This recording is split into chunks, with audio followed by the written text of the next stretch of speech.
جی السلام علیکم، کیسے ہیں آپ تمام لوگ؟ آج میں ایک چھوٹا لیکن بہت امپورٹنٹ ایشو ہے جس پہ بات کروں گا۔ آج سے کوئی 10-12 سال پہلے یا اس سے بھی تھوڑا پیچھے اگر ہم چلے جائیں تو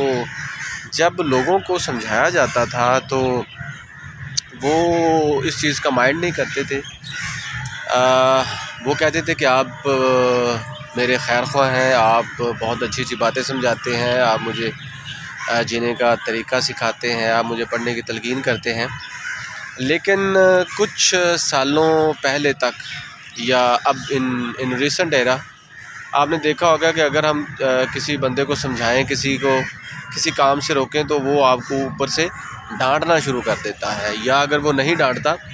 تو وہ اس چیز کا بہت مائنڈ کرتا ہے کہ آپ نے مجھے سمجھایا کیوں ہے، میں تو پہلے سے بہت عقل مند ہوں، تو ایسا کیوں ہو رہا ہے یا ایسا کیوں ہوتا ہے؟ اس کے پیچھے کون سی چیزیں ہیں کہ یکسر ہماری سوسائٹی میں اس چیز کو برا جاننا شروع کر دیا لوگوں نے کہ آپ ہمیں سمجھاتے کیوں ہیں؟ تو میں آپ کو ایک بات بتانا چاہتا ہوں کہ سمجھاتے رہنا چاہیے، لوگوں کو سمجھانا چاہیے،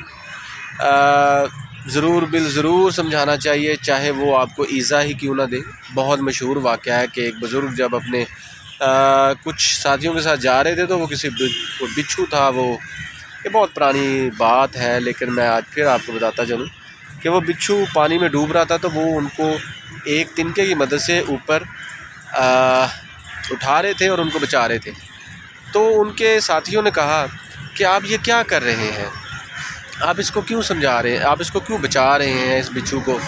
کیونکہ یہ تو آپ کو ڈنگ مار رہا ہے۔ تو اس بزرگ نے بہت اچھی بات کہی تھی کہ میرا کام ہے اس کو بچانا اور اس کا کام ہے اس کا کام ہے لوگوں کو ڈنگ مارنا۔ تو بات دوسری طرف چلی جائے گی، اور بھی بہت سی باتیں نکل آئیں گی۔ حضرت علی نے فرمایا کہ جس کے ساتھ اچھا سلوک کرو اس کے بری عادات سے اور برے ایٹیٹیوڈ سے بھی بچو، لیکن پھر بھی میں کہوں گا کہ آپ کو لوگوں کو سمجھانا چاہیے، لوگوں کو اچھے کاموں کی ترغیب دینی چاہیے اور لوگوں کو برائی سے روکنا چاہیے۔ سمجھانا کیوں چاہیے؟ دیکھیں، آپ جب کسی چھوٹے سے پودے کو لگانے کی کوشش کرتے ہیں، ایک دفعہ سوکھتا ہے، دوبارہ پھر آپ ایک پودا لیتے ہیں، پھر اس کو لگانے کی کوشش کرتے ہیں، دوبارہ پھر وہ سوکھ جاتا ہے، لیکن آپ ایسا کرتے رہتے ہیں اور ایک وقت ایسا آتا ہے کہ وہ پودا بڑا درخت بن جاتا ہے۔ اسی طرح ایک لوہار جب کوئی برتن بناتا ہے تو پہلے اسے خراب ہو جاتا ہے، پھر وہ اس کو بناتا ہے، پھر وہ خراب ہو جاتا ہے، پھر اس کو بناتا ہے، اور آخرکار ایسا بہت زیادہ دفعہ کرنے سے وہ برتن ٹھیک بن جاتا ہے۔ اسی طرح اور بہت سی ایگزامپلز ہیں، بہت سے ایسے کاریگر ہیں، بہت سے ایسے سافٹ ویئر انجینئرز ہیں،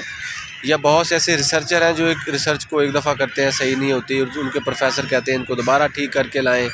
پھر وہ اس کو ٹھیک کرنے کی کوشش کرتے ہیں، پھر وہ کہتے ہیں کہ یہ ابھی بھی ٹھیک نہیں ہوئی، پھر اس کو کہتے ہیں کہ دوبارہ اس کو ٹھیک کر کے لائیں، تو وہ یہ عمل کرتا رہتا ہے، اور ان دا اینڈ ایک وقت ایسا آتا ہے آخرکار کہ وہ بھی ریسرچر بن جاتا ہے اور وہ بھی PhD کر کے بہت بڑا ڈاکٹر بن جاتا ہے۔ تو یہ چیز ذہن میں رکھیں کہ زیادہ سٹریس نہ کسی کو کریں۔ اگر آپ زیادہ سٹریس کریں گے تو شاید وہ چیز آپ کی کارآمد ثابت نہ ہو جو آپ اس کو بتانا چاہ رہے ہیں۔ اور اس کے علاوہ بھی ایک اور بہت امپورٹنٹ بات جو آپ کو بتانا تھی کہ اگر آپ کی باتوں سے لوگ نہ سمجھیں تو آپ اپنے کردار سے لوگوں کو سمجھائیں، اور اگر کردار سے آپ کی باتیں نہ لوگ سمجھیں تو پھر آپ اپنے ایکشن سے لوگوں کو سمجھائیں، ان کے سامنے وہ اعمال کریں تاکہ وہ اس کو کرنا شروع ہو جائیں۔ فار ایگزامپل، اگر آپ کسی کو نماز پڑھنے کا بتانا چاہ رہے ہیں، اگر وہ نماز نہیں پڑھتا تو آپ اس کے سامنے نماز پڑھنا شروع کر دیں، بلکہ ڈیفینیٹلی آپ نماز پڑھیں۔ اگر پھر بھی وہ نماز نہیں پڑھتا تو نماز کی عادت ایسے عام کر لیں لوگوں کے اندر کہ ایک وقت ایسا آئے کہ اس کو لگے کہ نماز پڑھنے میں اس کی فلاح ہے۔ یہ ایک ایگزامپل ہے۔ اس کے ساتھ ساتھ اگر آپ کسی کو سمجھانا چاہتے ہیں کہ سچ بولیں، اور اگر وہ سچ نہیں بولتا اور وہ کہتا ہے جی مجھے تو پہلے سے پتہ ہے، تو آپ کبھی اس کے سامنے جھوٹ نہ بولیں۔ یاد رکھیں، ایکشن سپیکس مور دین ورڈز۔ کبھی کبھی ایسے ہوتا ہے کہ ہم الفاظ سے لوگوں کو نہیں سمجھا پا رہے ہوتے، تو پھر ہمیں ویسا کردار بنانا پڑتا ہے، پھر ہمیں ویسے کام کرنے پڑتے ہیں، اور ویسے کاموں کی مد میں پھر ہمیں بھی بہت سٹرونگ بننا پڑے گا۔ جب آپ بہت زیادہ سٹرونگ بن جائیں گے، جب آپ کا کردار بہت مثالی ہوگا، تو لوگ آپ کی باتیں سمجھنا شروع ہو جائیں گے۔ ایک اور سب سے بڑی بات جو ان تمام باتوں سے زیادہ امپورٹنٹ ہے، نیکی کا حکم دے، بدی سے روکیں، اور جو ایسے لوگ جو سمجھ نہیں رکھتے، عقل نہیں رکھتے، جو آپ کو تنگ کرتے ہیں، زیادہ تنگ کرتے ہیں، ان سے آپ